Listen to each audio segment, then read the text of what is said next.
Antes do Michael dar início aqui, enquanto a gente estava no louvor, o Espírito Santo começou a ministrar no meu coração quando a gente estava cantando a primeira canção sobre o altar. E o Espírito Santo começou a falar no meu coração que nós precisamos nos tornar aqueles que vai produzir óleo, um óleo que passa de geração em geração. Sabe quando a gente fala das virgens com as lamparinas? O Senhor estava falando no meu coração sobre aqueles que produzem óleo e que passam de geração em geração. Não vai faltar óleo na lamparina da Branca, porque a Branca aprendeu a ser aquela que produz óleo, vendo a minha vida e a vida do Michael. Ela não sabe fazer outra coisa a não ser produzir óleo, porque nós incutimos isso nela. Os nossos filhos se tornam adoradores quando eles enxergam em nós uma vida de adoração. E outra coisa que o Senhor ministrou no meu coração é quando a gente começou a cantar, nos tornamos responsáveis, a chama não vai apagar.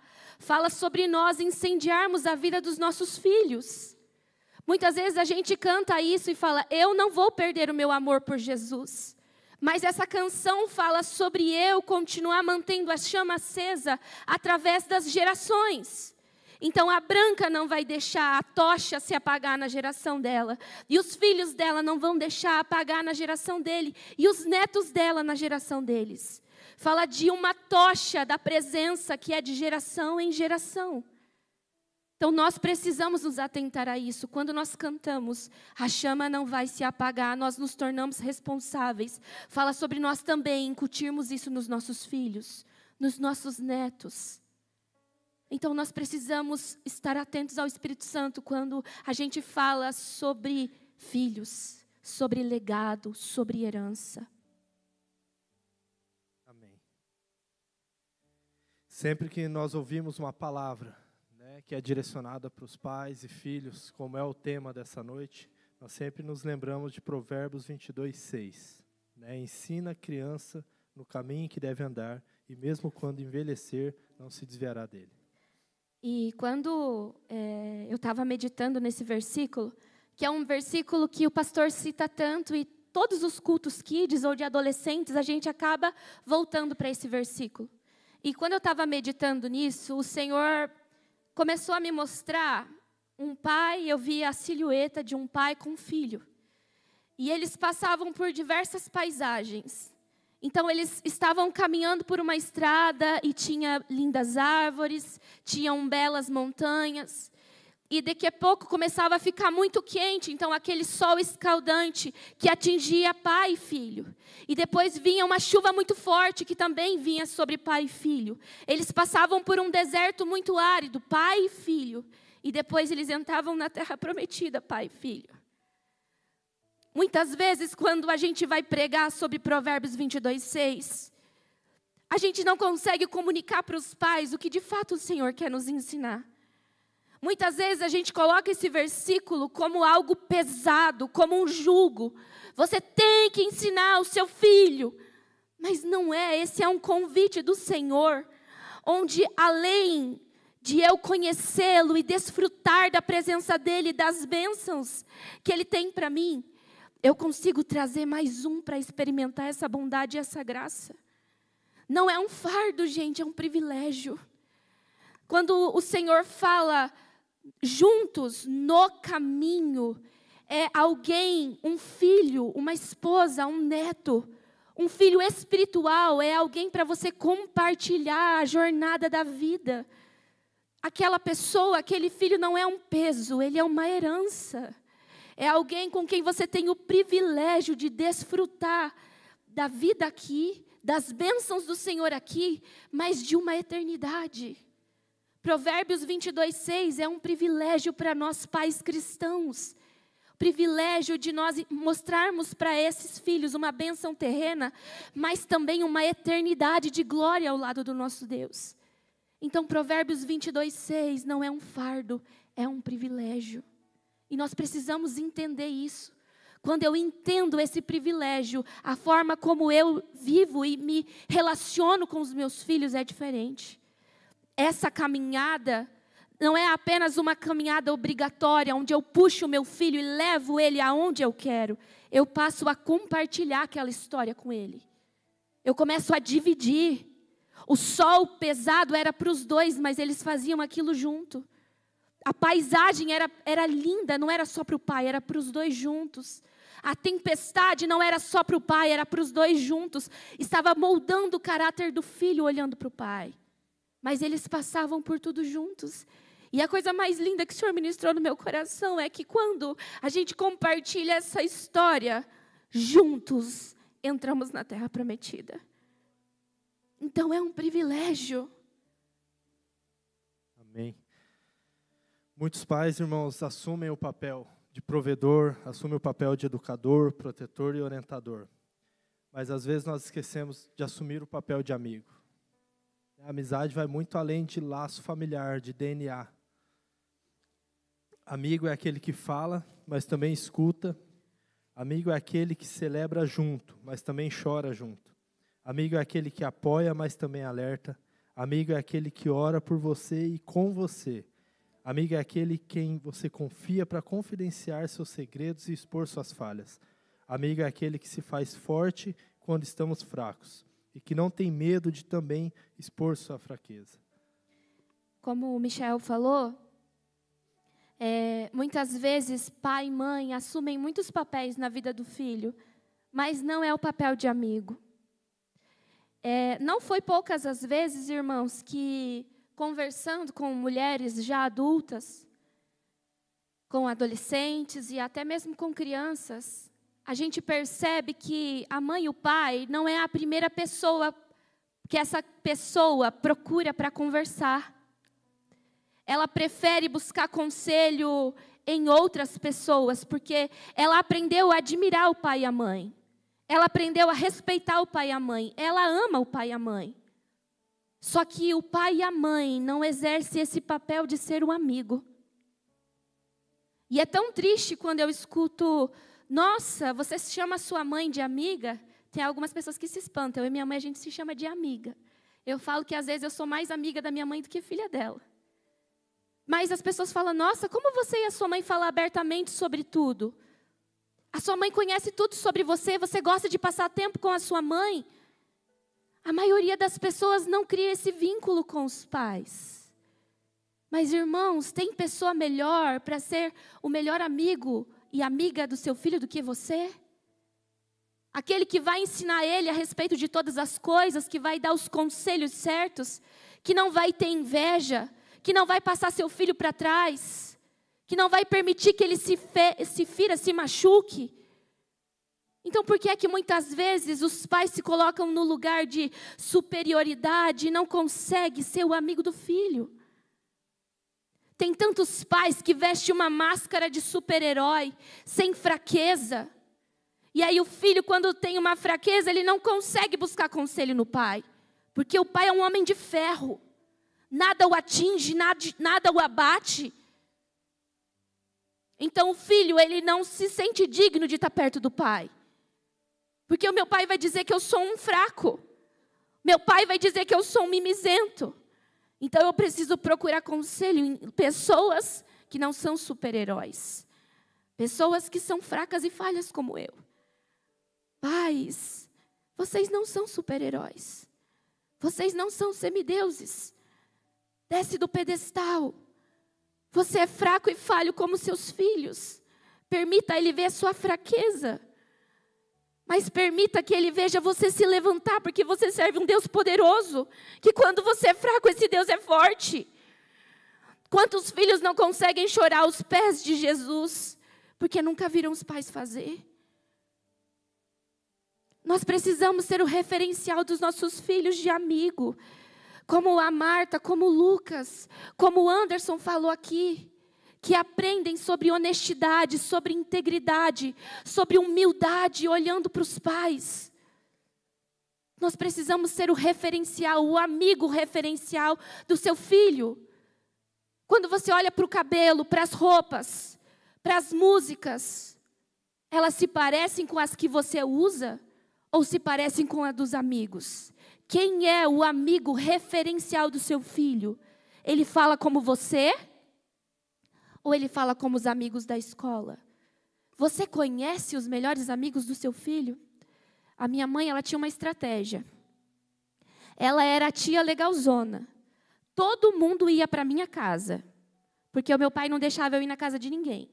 Então, a minha casa era a casa da festa do pijama, tudo era na minha casa. E a minha mãe conversava com todas as minhas amigas. A minha mãe sabia tudo de todas as famílias, porque ela sentava e conversava com todas as minhas amigas. Ela sabia tudo. Ela estava no meio, ela era amiga de todo mundo também. Por isso ela é, até hoje, o meu referencial de amiga. Porque ela se colocou nesse papel. Eu conheço as fragilidades da minha mãe, eu conheço os defeitos da minha mãe. Só que eu também aprendi a lidar com isso. Porque eu via ela lidando com os defeitos dela e eu reconhecia os meus e também lidava com os meus. Pais são imperfeitos.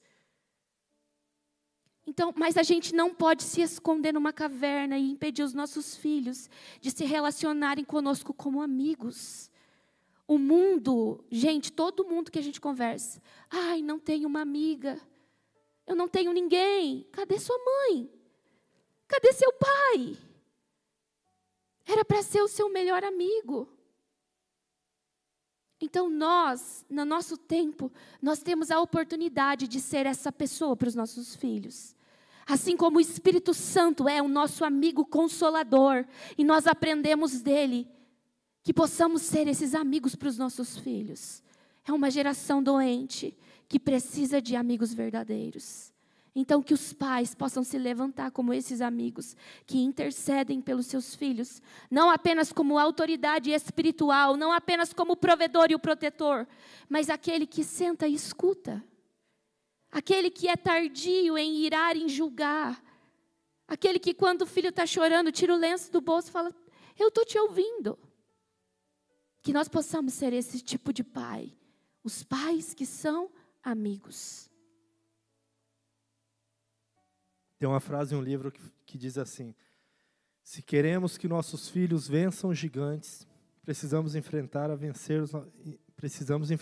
e vencer nossos gigantes. O nosso exemplo e a nossa força serão a herança deles. É muito interessante ver nessa dinâmica que nós podemos observar esses referenciais que foram citados, tanto pela Sara, pelo Miguel, quanto pela Júlia, nós observamos aqui na igreja. E ver eles citando significa que eles levam isso para casa.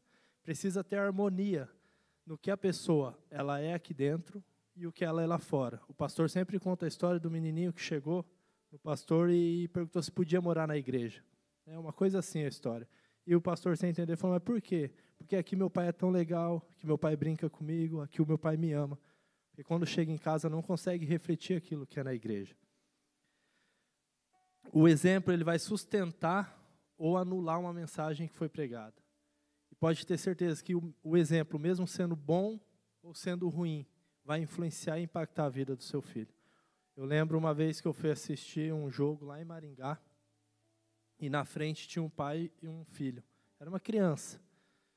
E eu lembro do pai xingando, mas coisa feia mesmo, xingando e aleatoriamente. De repente eu vi a criança em um momento lá levantando, e os mesmos xingamentos que o pai fazia, a criança fazia. E aquilo para eles era, o filho olhava para o pai com orgulho, você viu os olhos dele brilhando, tipo, olha pai, eu também faço igual você. Então, independente se o exemplo é bom ou ruim, pode ter certeza que impacta na vida do seu filho. Porque as crianças normalmente têm os pais como referência. E eles querem ser orgulho dos pais. Eles querem fazer aquilo que os pais vão sorrir ou vão se alegrar em ver eles fazendo aquilo. Por isso que é importante essa referência. E a gente vai ter na Bíblia, irmãos, vários exemplos de bons pais e maus pais. A gente poderia citar Elias e Eliseu. Eu creio que Elias ele foi como um pai espiritual para Eliseu. Eliseu não era filho de Elias, filho biológico. Mas a gente vai ver que aquela caminhada de Eliseu com Elias ele vai deixar um legado para Eliseu. Eliseu vai caminhar um tempo com Elias e ele vai carregar um legado de poder de Deus. Tudo aquilo que Elias viveu com o Senhor, Eliseu vai viver também.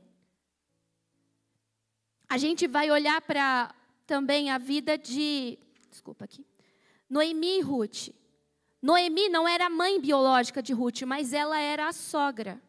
E a gente vai ver que aquela mulher moabita vai chegar numa situação tão difícil da vida dela, onde ela perdeu tudo.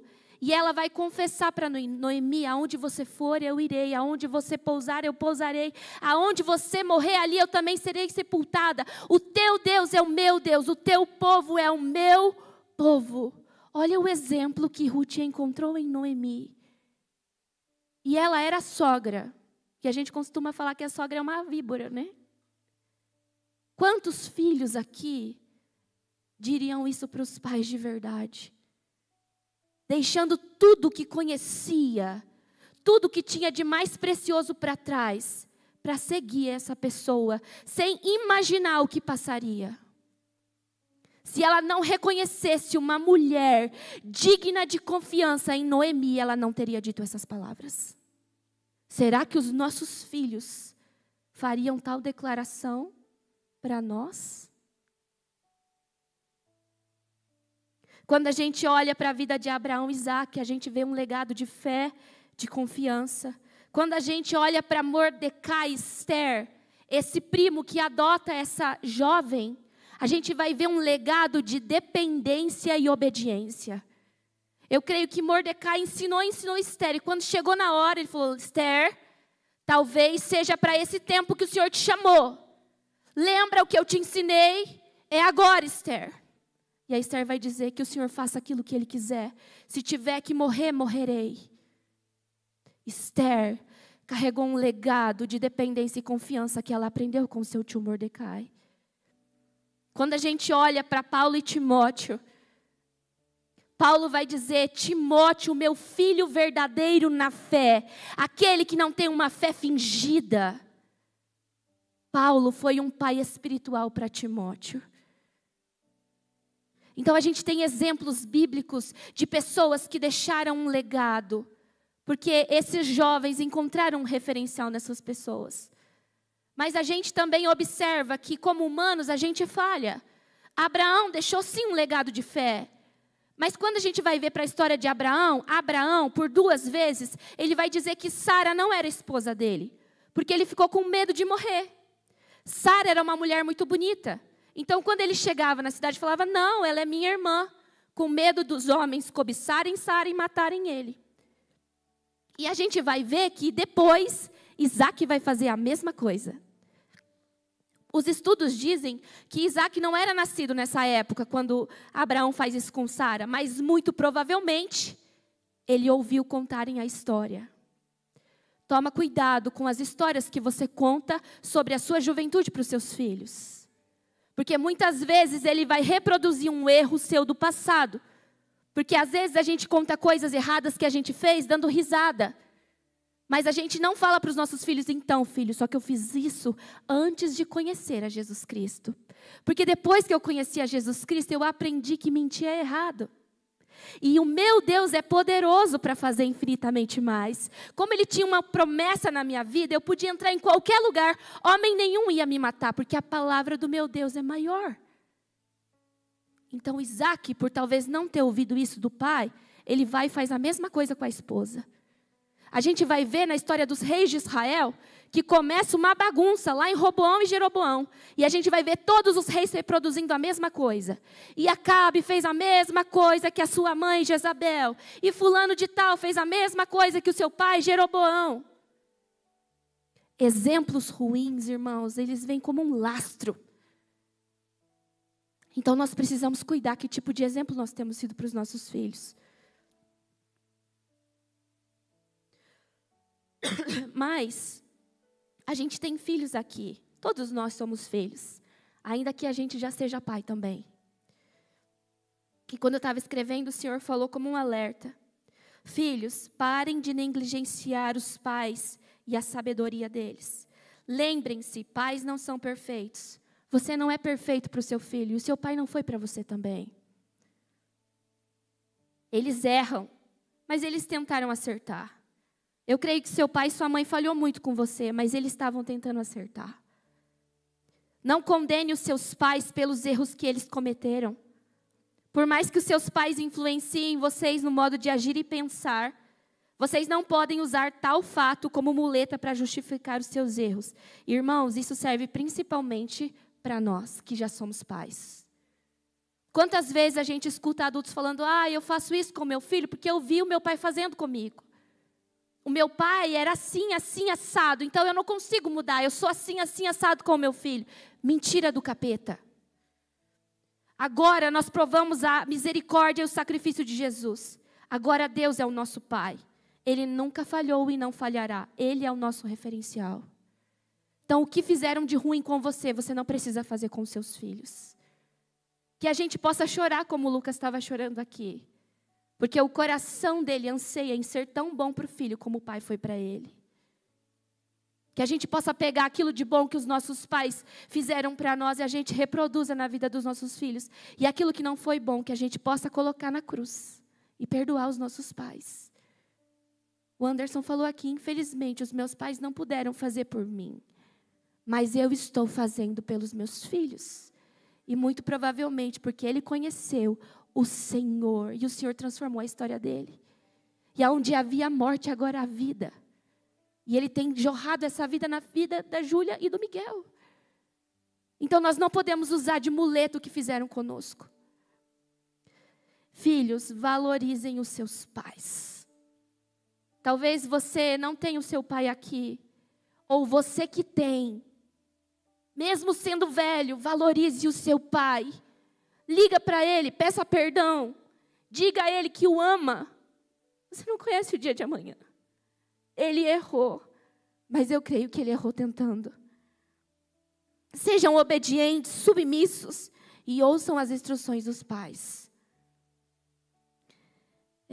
Além dos pais serem os amigos dos filhos, uma coisa que o pastor tem falado muito aqui é que nós precisamos criar memórias. O Senhor, o nosso Deus, Ele é aquele que sempre fala para a gente, se lembre dos meus feitos.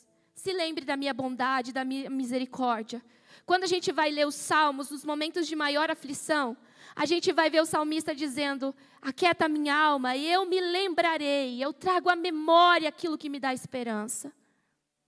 Sabe, irmãos, em tempos de dificuldades, o que muitas vezes vai ser a boia dos seus filhos, é as lembranças que ele tem com você. Eu creio que, em nome de Jesus, isso não vai acontecer. Mas se um dia a Marta faltar, eu sei que fé não vai faltar na casa da Sara. Porque nos momentos de tribulação, ela vai dizer, filho, calma.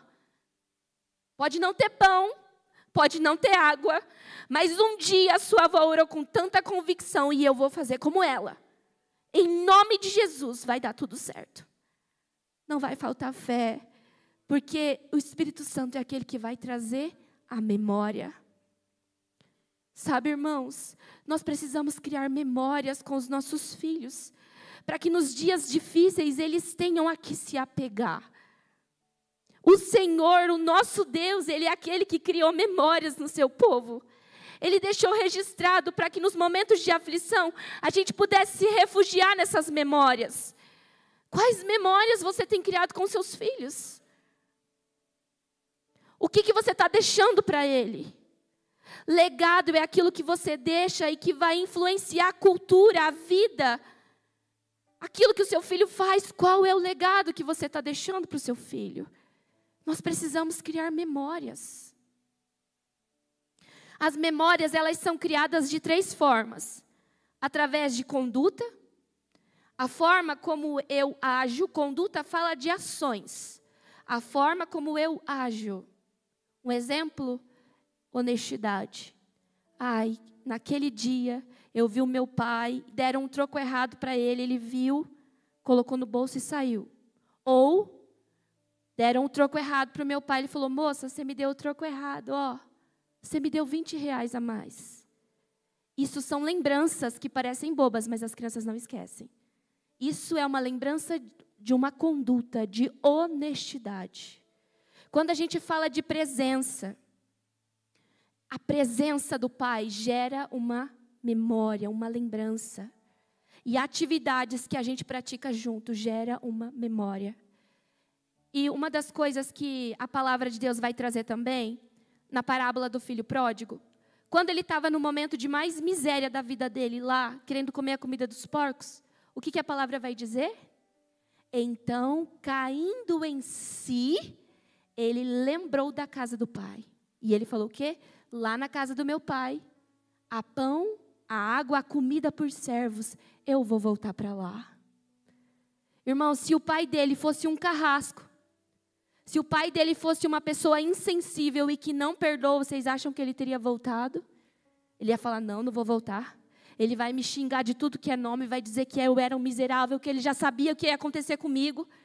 Mas como ele tinha uma memória de um pai misericordioso, um pai bondoso, um pai que tudo perdoa, um pai que tratava bem os servos, ele disse, bom, se o meu pai trata os servos lá, eu quero ser um servo dele, eu vou voltar para casa.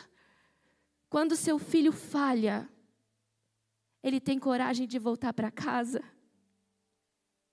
A memória dele é de que você é misericordioso e bondoso, ou você é um carrasco que vai dizer para ele, eu sabia, miserável, que você não ia dar em nada. Eu estava só esperando. Que tipo de pai, que tipo de lembrança os nossos filhos têm?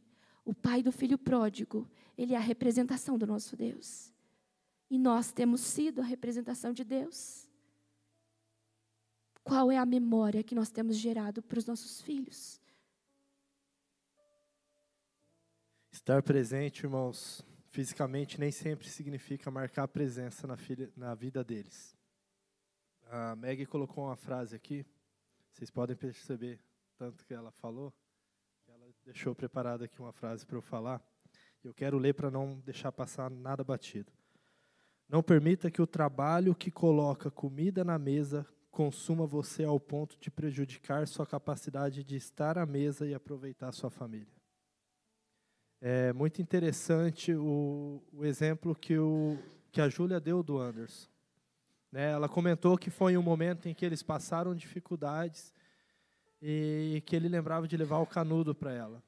Eu creio que depois Deus abençoou a vida deles e muitas coisas ele pôde presentear ela.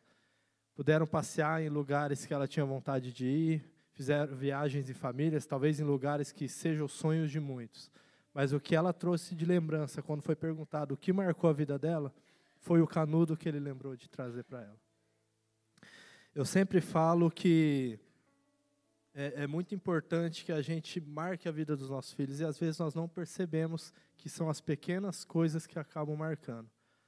Eu trouxe alguns exemplos aqui que a Branca nos trouxe recentemente, algumas atitudes da Branca que refletem bem o que a Meg citou aqui, das lembranças que se formam através das condutas do pai, presença dos pais e momentos de comunhão. Sobre a conduta, teve uma vez, foi recente, a Branca voltou da viagem de São Paulo, e a gente sempre conversava sobre ouvir a voz de Deus, e Deus falou comigo, e na igreja ela escutava as pessoas falando, Deus falou comigo.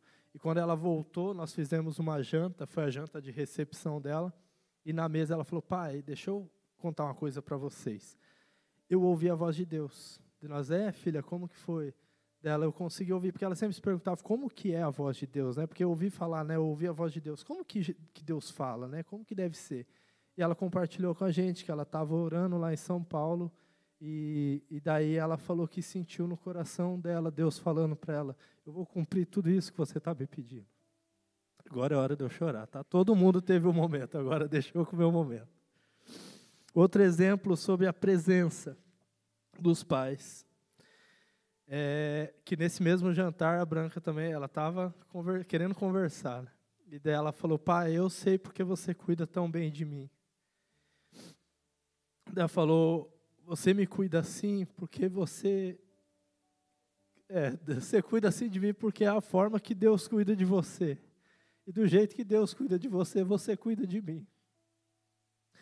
E outra coisa que vem muito de encontro a esses pequenos detalhes, eu sempre conto isso para quem eu tenho oportunidade.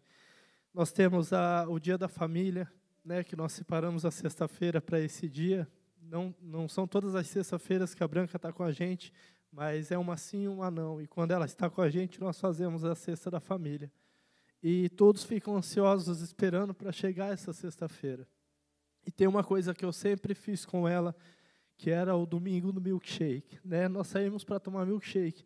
Eu nunca dei o valor devido a isso, porque para mim eu pegava o carro, ia lá, comprava o milkshake para ela, e ela se alegrava porque estava tomando milkshake, e para mim era isso.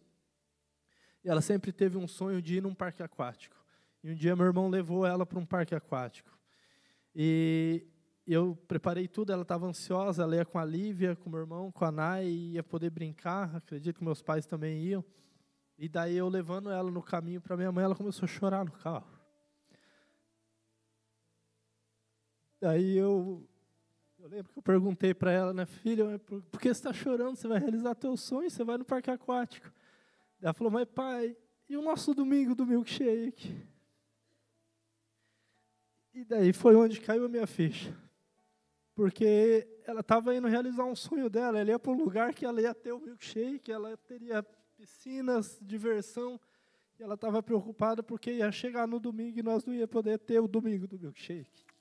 E uma coisa que sempre passou batido para mim, eu nunca dei valor, e são nesses pequenos detalhes. Irmãos, quero deixar uma mensagem. Tem um versículo que fala, né, o ser humano é como um sopro, os seus dias são como sombra que passa. Está lá em Salmo 144:4. E fala, né, que nós devemos aproveitar da melhor maneira possível, porque nós não sabemos o dia de amanhã. Eu sempre falo isso, eu sei que é pesado. Mas hoje eu aproveito muito meu dia com a Branca. Eu sou falho, eu tenho minhas falhas. Mas eu valorizo muito o tempo que eu tenho com ela. Como vocês sabem, a Branca é guarda compartilhada, então eu não estou todos os dias com ela. Eu já trouxe isso para vocês em uma ministração. E esse dia eu estava pensando, quando foi essa virada de chave, né? Quando foi que eu me atentei para isso? Porque, ok, né? Eu lembro que eu cresci e eu sempre, às vezes eu me pego pensando, se eu não conseguir brincar hoje com a Branca, seja por trabalho, por cansaço, né? Minha mãe não brincava comigo todas as noites, e está tudo bem, né? Nossos pais têm responsabilidades, nós brincávamos com os amigos, às vezes sozinhos, eu tinha o meu irmão junto. Mas a virada de chave, irmãos, foi na pandemia. Logo no começo da pandemia, ainda era, né, uma incógnita, ninguém conhecia nada sobre o Covid. E logo no começo nós vimos pessoas passando mal, sendo internadas, ia para o hospital, e ali começava a faltar ar, né, ia para consultar, já ficava lá, a família recebia a notícia de que a pessoa tinha sido entubada, foi para a UTI, recebia a notícia que a pessoa já não estava mais entre nós, e nem o velório podia fazer. E logo nesse começo, eu peguei Covid. Eu lembro que eu positivei. E naquela época, eram 14 dias, né, de isolamento. E graças a Deus, eu não estava com a Branca. Então, eu liguei para a mãe dela e falei, eu positivei para Covid, né, tá tudo bem, fica com ela esses dias, né, até eu poder sair do isolamento. E foi tudo bem, né, tinha aquela preocupação, o medo vinha. Eu tenho a mente muito criativa, então eu começo a imaginar coisas, e um dia eu estava jantando e eu comecei a chorar. Até a Meg falou, por que você está chorando? Irmãos, eu vejo que ali foi a virada de chave, porque eu comecei a pensar, ninguém sabe nada sobre isso. Se aqui eu passar mal, precisar ir para o hospital e não voltar mais, será que eu me despedi da minha filha? Porque há 2 dias atrás eu deixei ela com a mãe dela, mas será que eu aproveitei? O que ela vai lembrar de mim? Será que eu ensinei o suficiente para ela? Será que eu deixei um legado para a vida dela? Porque nós vemos que a maioria das pessoas da Bíblia, eles deixaram um legado para nós. Imagine para os filhos dele. Nós vemos Abraão e Isaac. Eu não sei se Isaac teve noção de quem o pai dele foi. Mas se é um legado para nós, imagine o que não foi para o filho dele. Será que nós temos deixado esse legado para os nossos filhos? Se eu passasse mal e fosse para o hospital e não voltasse mais, eu não dei um abraço, eu não me despedi. Então, o que eu deixo para os irmãos? Aproveitem cada instante. Nós não sabíamos o dia de amanhã. Eu trouxe na última mensagem, citei o Gilson, que ele sempre fala, se Deus não voltar, buscar a sua igreja, que possamos ter um bom dia. Nós não sabemos. Jesus, ele pode voltar a buscar toda a sua igreja, mas Jesus pode voltar para nós. E será que nós estamos aproveitando? Irmãos, é pesado, não é algo fácil de falar, mas é a realidade. Muitas vezes nós não nos atentamos a isso. Para muitos tem o filho todos os dias junto, E você sabe que, cheguei em casa, estou cansado, eu vou jantar, não vou conseguir brincar. Amanhã ele vai estar aqui, eu brinco. Mas nós não sabemos se nós vamos voltar do trabalho. Então valorize cada minuto que você tem com os seus filhos. Ensinem eles e que possamos deixar um legado e ser um exemplo para os nossos filhos. Assim como o Lucas citou, eu quero ser para o meu pai, eu quero ser para o meu filho o que meu pai foi para mim. Que nossos filhos possam ter orgulho de ser como nós. Que eles possam querer se espelhar em nós para os filhos dele. Que nós possamos ouvir que eles querem ser como nós, que eles querem agir como nós agimos. E que eles não tenham pensamento ou na mente deles ser diferente do que nós somos, para que o filho dele possa ter uma vida feliz que ele não teve. Então, o que eu queria deixar para os irmãos, peço perdão pelo horário, é que vocês aproveitem cada instante, cada momento que vocês têm. Se você está abrigado com seus pais, se você está distante, não perca tempo. Como a Meg falou, liga, manda uma mensagem, se perdoem, se abracem. Aproveitem, irmãos, para que vocês possam não se arrepender lá na frente. Eu queria pedir para os irmãos se colocarem em pé.